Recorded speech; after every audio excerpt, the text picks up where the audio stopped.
कक्षा 11वीं इतिहास बदलती परंपराएं, उसके तहत अंतिम अध्याय जिसका शीर्षक है संस्कृति का टकराव। संस्कृति क्या है ये अब तक आप समझ गए होंगे, लेकिन फिर भी मैं कहना चाहूँगा, यहाँ बताना जरूर समझता हूँ कि संस्कृति हमारे जीवन यापन, रहन सहन, विचार, धर्म, इन सब का सम्मिश्रण है और इसे प्रभावित करने वाले तत्व हैं भौगोलिक स्थिति और साथ ही साथ आर्थिक स्थिति भी। इन सब को मिलाकर संस्कृति बनती है। हर राष्ट्र की, हर क्षेत्र की, हर राज्य की बल्कि अपनी संस्कृति है। भारत को इसीलिए तो कहते हैं विभिन्न संस्कृतियों का देश। अब प्रश्न ये उठता है कि टकराव क्या है, संस्कृति कैसे टकराती हैं। आपने पिछले अध्याय में बदलती परंपराओं में आपने जाना कि कैसे कालांतर में समय के साथ साथ बहुत बड़ी संख्या में लोगों का एक क्षेत्र से दूसरे क्षेत्र में जाना आना हुआ, जिसके बहुत से कारण हो सकते हैं और परिणाम स्वरूप ये हुआ कि जो स्थायी मूल निवासी थे उनके रहन सहन, जीवन यापन, सोच, धर्म आदि में थोड़ा सा बदलाव आया। यही नहीं, जो लोग गए थे उन्होंने भी अपनी सोच, अपना बदलाव, अपना जीवन यापन, अपनी जीवन शैली तदनुसार बदली और उसके मिश्रण से एक नई संस्कृति का जन्म भी कई जगह हुआ है। यहाँ पर हम चर्चा करेंगे कि कैसे ये संस्कृति, जो मूल संस्कृति किसी क्षेत्र की हो और बाहर की आने वाली संस्कृतियाँ कैसे एक दूसरे से टकराईं, एक दूसरे से सामंजस्य बैठाया, एक दूसरे के साथ कैसे एसिमिलेट करने का प्रयास किया। इस पूरे अध्याय में कुछ ऐसी सभ्यताओं के बारे में जिक्र होगा जो बहुत पुरानी मानी जाती हैं। निश्चित रूप से सिंधु घाटी की सभ्यता तो सबसे पुरानी है। मैं जिन सभ्यताओं की बात करूंगा वे 15वीं, 14वीं, 16वीं शताब्दी की हैं। तो इस अध्याय में चलिए हम बढ़ते हैं कि कैसे संस्कृतियां एक दूसरे से टकराईं और उसका परिणाम क्या हुआ। इस पाठ में 15वीं से 17वीं शताब्दी के दौरान यूरोपवासी और उत्तरी और दक्षिणी अमेरिका के जो मूल निवासी, इनके बीच के संघर्षों का अध्ययन हम करेंगे। याद रखें, यूरोप से जो लोग अमेरिका की ओर गए थे अपने साथ अपनी संस्कृति, अपनी विचार पद्धति लेके गए थे, अपनी संस्कृति, अपनी आदतें लेके गए थे, खान पान की आदतें, सोचने की आदत, धार्मिक आदतें, जीवन जीने की आदतें। और जब वे वहाँ पहुँचे तो उन्होंने वहाँ के लोगों को बिल्कुल अलग तरीके से जीते हुए पाया, अलग तरह की सोच का पाया। ऐसी स्थिति में क्या करना है, यदि साथ में रहना है तो निश्चित रूप से हमारी संस्कृति को कुछ दूसरी संस्कृति को अपनाना पड़ेगा और दूसरे को हमारी संस्कृति से कुछ लेना पड़ेगा। यही टकराव है। तो यूरोपवासी अमेरिका जाते हैं। यूरोपवासियों ने ऐसे देशों में व्यापारिक खोज की और अज्ञात महासागरों से जो उन्होंने साहसिक अभियान किए, जिसका जिक्र पूर्व में किया गया है, ऐसे देशों में वे मूलतः जाते थे मसाले और चांदी की खोज में, जिसकी भरमार हुआ करती थी और उसकी कमी उन यूरोपियन देशों में थी क्योंकि यूरोपीय लोग मांसाहारी हैं और मांस में उनको मसाले, गरम मसालों की सख्त ज़रूरत होती थी। तो मसालों की खोज में वे निकलते थे, बहुत यात्राएं की। और इसके बारे में विस्तार से जानना है तो पिछले अध्याय के वीडियो को अवश्य देख लें। साथ ही साथ पुनर्जागरण का काल भी आया, जिसे अंग्रेजी में रेनेसां कहते हैं। रेनेसां के फलस्वरूप वैज्ञानिक और भौगोलिक क्षेत्रों में भी बहुत सी नई उपलब्धियां हासिल हुईं। जैसे गैलीलियो 1564 में जिसका जन्म हुआ था। गैलीलियो को विश्व के महानतम वैज्ञानिकों में माना जाता है। स्वाभाविक भी है, उन्होंने धार्मिक पुस्तकों में दी हुई जो बातें थीं उसको वैज्ञानिक तरीके से परखने का प्रयास किया और धर्म के नाम पर जो अंधविश्वास पैदा हो गया था उसे दूर करने का प्रयास किया। उसके लिए उन्होंने बहुत सी यातनाएं झेली। गैलीलियो ने उसके अलावा पीसा की मीनार पर एक लैंप लटकाया। पीसा की मीनार इटली में, वहाँ पे एक लैंप लटकाया। वह हवा के झोंकों से जब लैंप हिलता था तो उसके हिलने के समय को उसने नोट किया, उसे अपनी नब्ज के साथ गिना और ऐसा करते हुए उसने देखा कि पेंडुलम एक स्थायी गति से हिलता रहता है। और इस प्रकार पेंडुलम नाम की चीज़ का आविष्कार हुआ जो घड़ी के लिए, उस समय की वॉल क्लॉक के लिए, बड़ी घड़ियों के लिए एक अहम वैज्ञानिक टूल साबित हुआ। दूरबीन का भी उसी ने आविष्कार किया और उस दूरबीन के माध्यम से उसने आकाश गंगा का अध्ययन करते हुए कुछ ऐसी मूल बातें कहीं जिसको लेकर बड़ा विरोध हुआ। और उसमें से एक बात थी कि सूर्य नहीं बल्कि पृथ्वी सूर्य के चारों ओर घूमती है। 15वीं शताब्दी तक लोगों की सोच बिल्कुल विपरीत थी और उसने दूरबीन के माध्यम से यह साबित करने का प्रयास किया और साबित किया कि पृथ्वी घूमती है। और आज हम उसी बिंदु को लेकर, उसी की बात को सच मानते हुए आगे बढ़ रहे हैं। लेकिन तत्कालीन समाज ने उसका भारी विरोध किया था। इसके अलावा गैलीलियो के अलावा दूसरे वैज्ञानिक जो थे, आइजैक न्यूटन, इनका जन्म 1642। इन्होंने भी विज्ञान के क्षेत्र में बहुत अहम योगदान दिया। आइजैक न्यूटन वही व्यक्ति हैं जिनके लिए एक मजाक प्रसिद्ध है कि एक दरवाजे पर 2 छेद उन्होंने किए, एक छोटा छेद और एक बड़ा छेद, ताकि बड़े छेद से उनकी जो पालतू बिल्ली थी वो जा सके और छोटे छेद से छोटी बिल्ली जा सके। जब उनसे पूछा गया कि ऐसा क्यों कर रहे हैं, एक ही छेद से चली जाएंगी, तो उनको समझ में नहीं आया बहुत देर तक। उन्होंने कहा कैसे दोनों एक ही छेद से जाएंगी, एक के लिए एक छेद चाहिए, दूसरे के लिए दूसरा। बाद में उनको समझ में आया ये वही वैज्ञानिक थे। उसी प्रकार खगोल शास्त्री जॉन कैपलर 1571, लगभग 100 वर्ष बाद, 16वीं शताब्दी में ही कोपरनिकस, उसने अपने नए सिद्धांत दिए। इसी तरह सूचना और प्रौद्योगिकी के क्षेत्र में खदान, धातु विज्ञान और रसायन में बड़ी उपलब्धियां हासिल हुईं। इसके लिए भौगोलिक यात्राएं शुरू हो चुकी थीं और इन यात्राओं के जरिए शासकों ने अपने संरक्षण और मदद देते हुए ये कोशिश की कि ज़्यादा से ज़्यादा क्षेत्रों को एक्सप्लोर किया जा सके। यह काल दूसरे शब्दों में जहाँ एक तरफ पुनर्जागरण के परिणाम था, साहसिक यात्राओं का परिणाम था, नए नए वैज्ञानिकों के आने का परिणाम था, उनके आविष्कारों का परिणाम था, वहीं यह काल भौगोलिक यात्राओं का भी परिणाम देखता है। ये सब का निचोड़ प्रभावित करता है हम तत्कालीन संस्कृति को। और साथ ही साथ जैसा मैंने बताया, चांदी और मसाले और उसके बाद अन्य क्षेत्रों पर कब्जा करने के लिए जो साहसिक यात्राएं शुरू की गईं, और वह भी राजाओं के संरक्षण में, इसके बड़े दूरगामी परिणाम हुए। आधुनिक युग के आगमन के साथ ही कुतुबनिमा अर्थात वो दिशा सूचक यंत्र जिसे कहते हैं, जो जहाज में नाविकों को इस बात के लिए मदद करता है कि उनकी दिशा सही है कि नहीं। जहाज में जब चलता है समुद्र में तो कहीं कुछ नहीं दिखाई देता, सब कुछ एक जैसा दिखता है, तो दिशा का आभास कैसे हो। तो उसके लिए एक दिशा सूचक यंत्र का आविष्कार हुआ जिसने जहाजी यात्रा को बड़ा सरल बना दिया। इस यंत्र ने समुद्र यात्राओं को सुगम भी बनाया, नाविकों को उत्साह में वृद्धि हुई, अब वे भटकने से बच गए।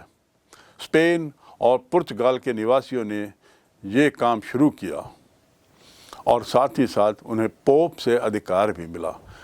अब पोप से अधिकार मिलना इसलिए आवश्यक था क्योंकि पोप जो है वो उस समय के सभी यूरोपीय समुदाय का, जो क्रिश्चियन थे, उनका मुखिया, धार्मिक मुखिया माना जाता था।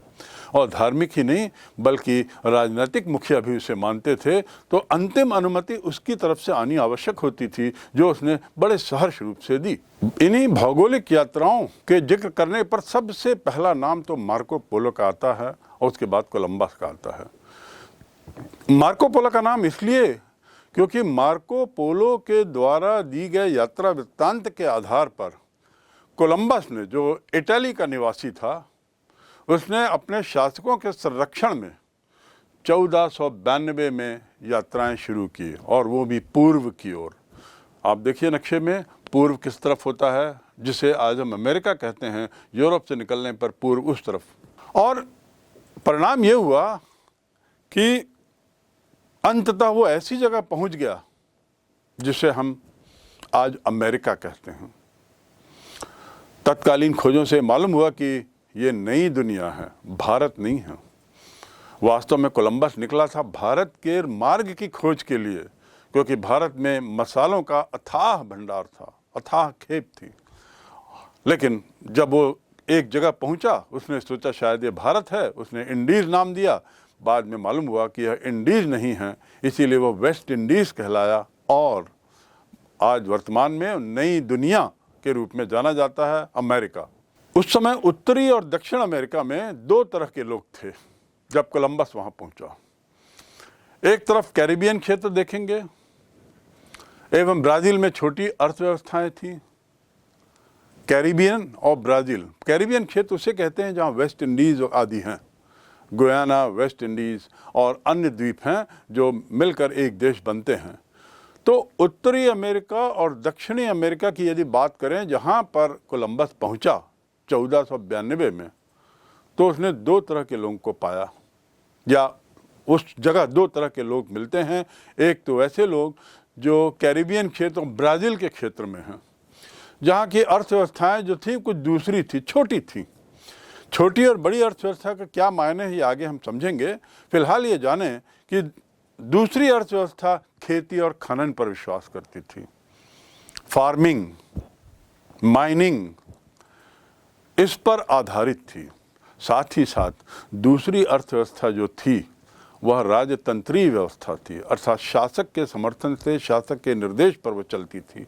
मेक्सिको और मध्य अमेरिका के एज़टेक और माया समुदाय, एज़टेक और माया समुदाय एवं पेरू के इनका समुदाय, ये देशों को याद रखेंगे। मेक्सिको, आज मेक्सिको बहुत चर्चित देश है अमेरिका के साथ इसकी टकराहट के कारण। तो मेक्सिको और मध्य अमेरिका के एज़टेक में एवं माया समुदाय तथा पेरू के इनका समुदाय के यहाँ भारी वास्तुकला, भव्य वास्तुकला के उदाहरण मिलते हैं। तो ये बड़ी राजतंत्रीय समर्थित अर्थव्यवस्थाएं थीं। और दूसरी छोटी सी थी जहाँ पर ये सब नहीं दिखाई देता, जैसे ब्राज़ील। ब्राज़ील जो दक्षिण अमेरिका में स्थित है, उसकी खोज एवं बाद में बाहरी लोगों का वहाँ बस जाना जो हुआ, वहाँ के मूल निवासी और संस्कृतियों के लिए बड़ा विनाशकारी हुआ। इस टकराहट में जो मूल निवासी थे वे पिछड़ गए, वे अपने को संभाल नहीं पाए, वे नई संस्कृति को वैसे आत्मसात नहीं कर पाए कि अपनी संस्कृति को बचाते हुए आगे बढ़ चलें। बड़ी विनाशकारी उनकी संस्कृति की हालत हुई, और यहीं से दास व्यवस्था की भी शुरुआत हम देखते हैं। स्लेव ट्रेड जो बाद में आकर यूरोपीय अर्थव्यवस्था का एक बहुत महत्वपूर्ण स्तंभ बनता है, क्योंकि आज जो यूरोप और अमेरिका जो हैं उसके पीछे काफ़ी कुछ श्रेय इस स्लेव ट्रेड को जाता है, जिसके अंतर्गत यूरोपीय लोग अफ्रीका जाते थे, वहाँ से लोगों को पकड़ के लाते थे, उनको बेचते थे या उनसे काम करवाते थे, गुलाम रखते थे, दास रखते थे। उत्तरी और दक्षिण अमेरिका की जो खदानें हैं और वहाँ के जो बागान है, वहाँ उसमें काम कराया जाता था और उनको बेचा जाता था। और जो लोग खरीदते थे वो उनको बिल्कुल गुलाम जैसे रखते थे, पूरे समय अपने वश में रखते थे और उनसे काम करवाते थे। बड़ा ही इनह्यूमन तरीका होता था ये। लेकिन सच्चाई तो ये है कि आज का यूरोप और अमेरिका उसी के बल पर आगे बढ़ा हुआ है। यूरोप वासियों ने जो विजय प्राप्त की उस क्षेत्र में, अमेरिका में जाने के बाद, चाहे उत्तरी अमेरिका हो चाहे दक्षिण अमेरिका हो, उससे वहाँ के मूल निवासियों को भारी नुकसान हुआ।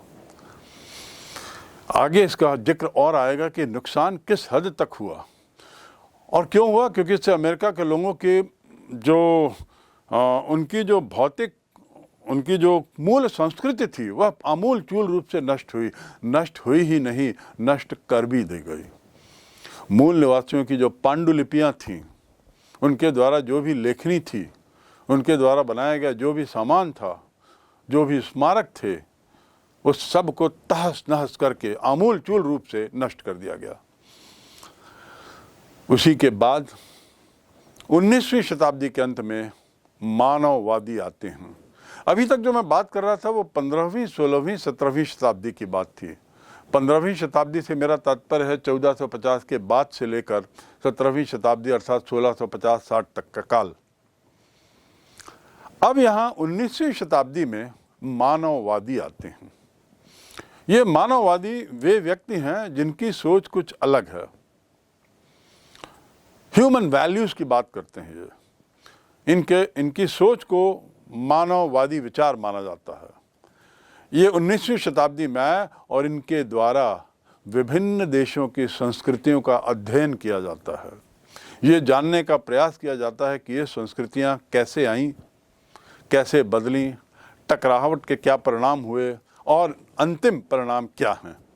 तो इन मानववादियों ने जब अध्ययन करना शुरू किया तो पुरातत्वविदों ने, यानी जो आर्कियोलॉजिस्ट थे, उन्होंने नए नए भवन खोजे, भग्नावशेष देखे और विभिन्न सभ्यताओं के द्वारा बनाए गए छोटे भवन, चाहे कमरे हों, चाहे मकान हों, चाहे कुएं हों, इन सब आदि को खोजना शुरू किया।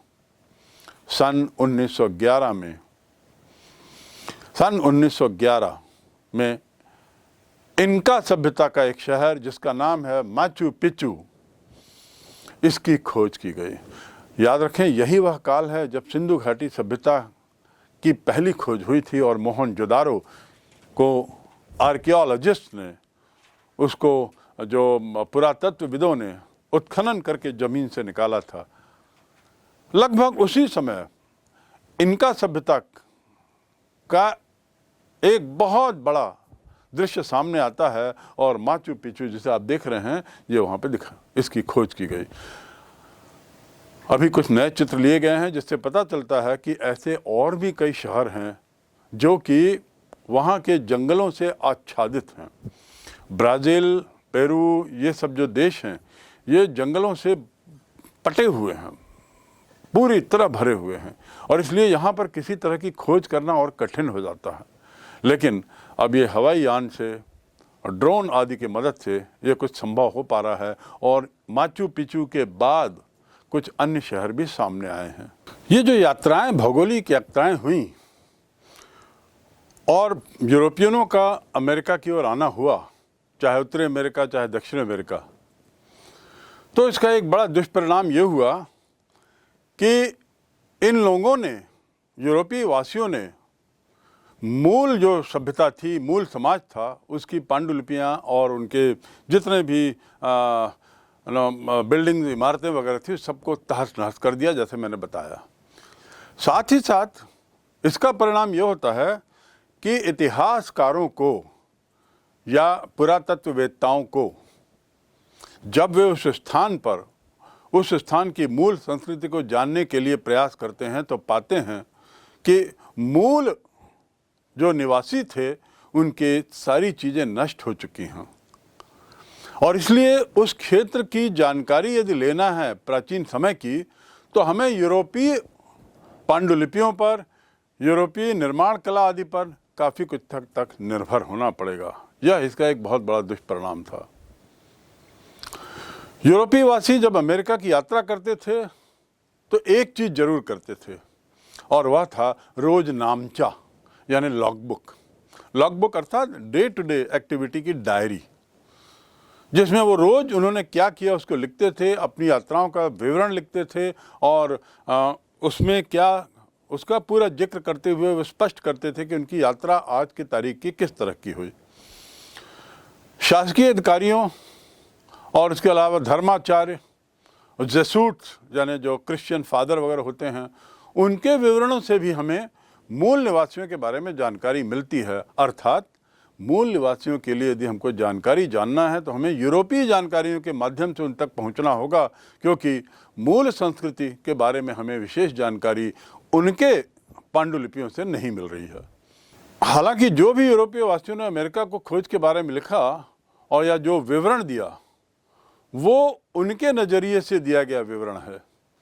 वहाँ के इतिहास लिखे, उसमें यूरोपीय बस्तियों के बारे में ज़्यादा लिखा।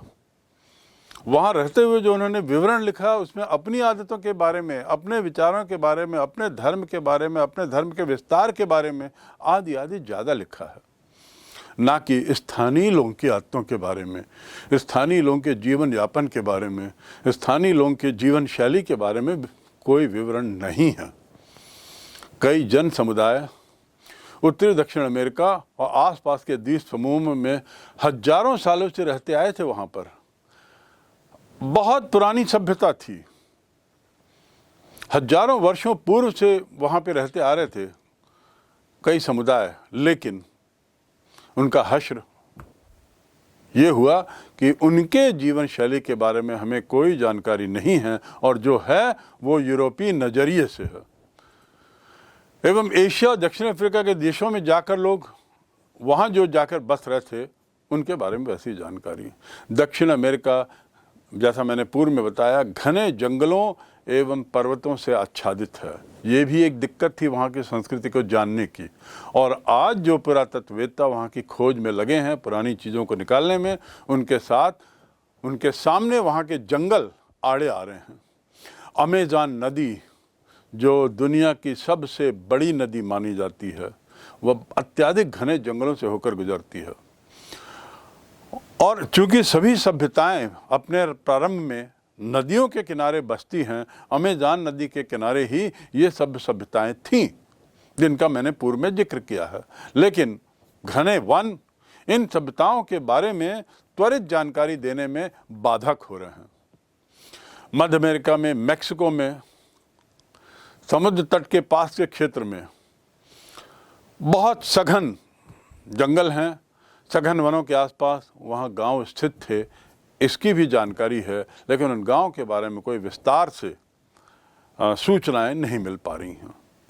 उत्तरी अमेरिका और दक्षिण अमेरिका, कैरिबियन क्षेत्र और ब्राज़ील, ये हमारे अध्ययन का मूल क्षेत्र है। रही कैरिबियन क्षेत्र की बात, तो वहाँ पे अरावाक संस्कृति का जन्म हुआ। ये बड़ी अलग ढंग की संस्कृति थी। अरावाक संस्कृति यानी अरावाक जाति के लोग मिलजुल कर रहते थे। यहाँ तक कि जब खाद्य उत्पादन का काम होता था तो उसे भी एक साथ मिलकर करते थे। बड़े सामाजिक व्यक्ति थे वो लोग, और अपने वंशजों का, अपने पूर्वजों का सम्मान करना उनकी संस्कृति का एक अभिन्न हिस्सा था। बहुविवाह प्रथा भी प्रचलित थी। वे जीववादी थे, अर्थात निर्जीव चीज़ों में भी आत्मा के निवास को स्वीकार करते थे, और इस प्रकार वे पूर्ण रूपेण ये मानते थे कि सभी चीज़ों में जीव है। ऐसे व्यक्तियों को जीववादी कहलाते हैं। तो अरावाक लोगों की जो खासियत थी, समूह में रहना, सामाजिक रहना, पूर्वजों का सम्मान, उसके अलावा बहुविवाह प्रथा और फिर जीववादी। अरावाक समुदाय में भी एक कम्युनिटी होती थी, जैसे भारत में एक कम्युनिटी होती है ब्राह्मण जिसे नाम दिया गया है, जो लोग पूजा पाठ का कार्य करते हैं। ऐसे ही अरावाक समुदाय में भी शमन संस्कृति एक होती थी, शमन गुट होता था। ये लोग कष्ट निवारक और इहलोक एवं परलोक के मध्यस्थों का काम करते थे। मध्यस्थों की बहुत महत्वपूर्ण भूमिका निभाते थे। इहलोक अर्थात यह धरती, और परलोक अर्थात स्वर्ग, दूसरा जीवन।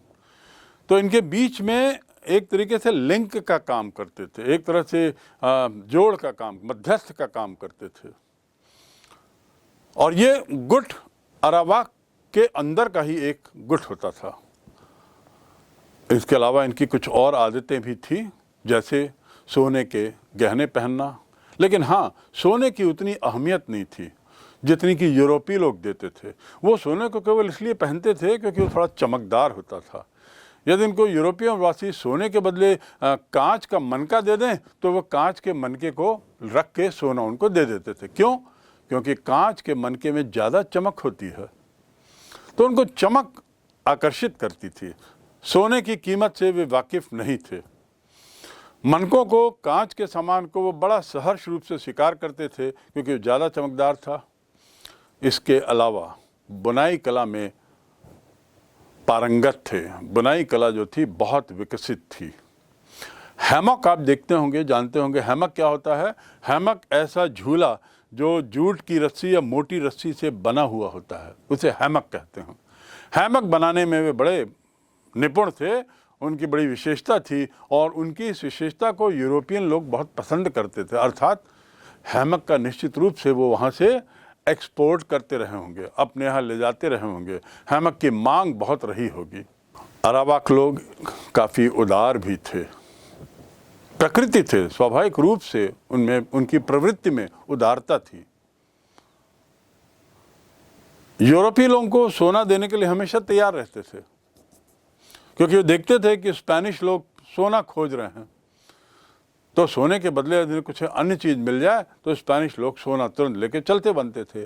बाद में ये स्थिति आई कि जब स्पेनिश लोग थोड़ी क्रूरता से पेश आने लगे, स्पेनिश लोग जब वहाँ पुराने निवासी हो गए, मूल निवासियों जितने पुराने नहीं, पर उनको वहाँ रहते कुछ काल हो गया, तो थोड़ी क्रूरता उनमें, उनके व्यवहार में आने लगी, कड़ुआहट आने लगी और परिणाम स्वरूप क्या हुआ, अरावाक संस्कृति के लोग थे, उन्होंने विरोध करना शुरू किया, प्रोटेस्ट करना शुरू किया।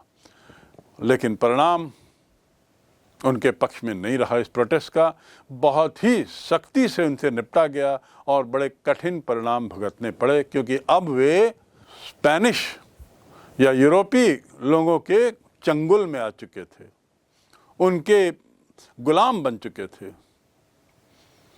स्पेनी लोगों के साथ संपर्क में आने के 25 साल के बाद ही अरावाकों की जो जीवन शैली है उसमें भारी बदलाव आ चुका था और उनकी जीवन शैली का सत्यानाश हो चुका था।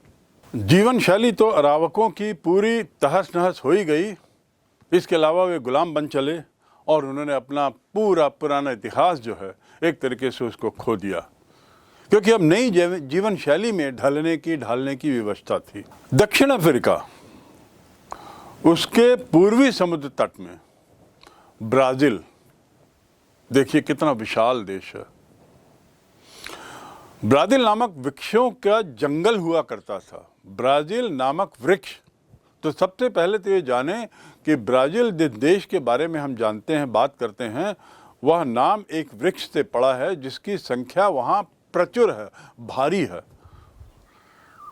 तो ब्राज़ील नामक वृक्ष के जंगल हुआ करते थे दक्षिण अमेरिका के पूर्वी तट में, और जहाँ आसपास के गांव में जो प्रजाति रहती थी उसे कहते हैं तुपीनाम्बा। तुपीनाम्बा।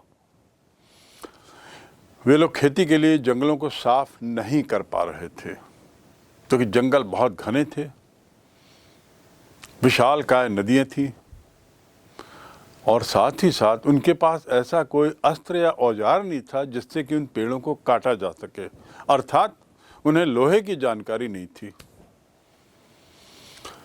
उनके पास विशाल मात्रा में लेकिन खाद्यान्न था। जंगलों को साफ करके खेती करने के लिए उनके पास कोई सुविधा नहीं थी, लेकिन विशाल मात्रा में खाद्यान्न क्यों थे? क्योंकि जो नेचुरल, प्राकृतिक तरीके से जो खाद्यान्न पैदा हुए वह उनके लिए पर्याप्त थे। तो किसी प्रकार की खेती वो नहीं करते थे, वो जंगलों को साफ भी नहीं कर पा रहे थे, किसी भी प्रकार की फिर भी कमी नहीं थी, स्वतंत्र थे, कोई राजतंत्र नहीं था, जैसा अरावाक का भी कोई राजतंत्र नहीं था, उनको नियंत्रित करने वाला भी कोई नहीं था जैसे अरावाक का कोई नहीं था। वे लोग भी खुशहाल थे क्योंकि पर्याप्त फल, सब्जी, स्वतंत्रता, मछली सब कुछ उपलब्ध था और किसी तरह का लोभ उनके पास नहीं था। ना वहाँ कोई सेना थी, ना कोई धार्मिक संस्था, ना कोई राजा। वही जैसे अरावाक प्रजाति के लोग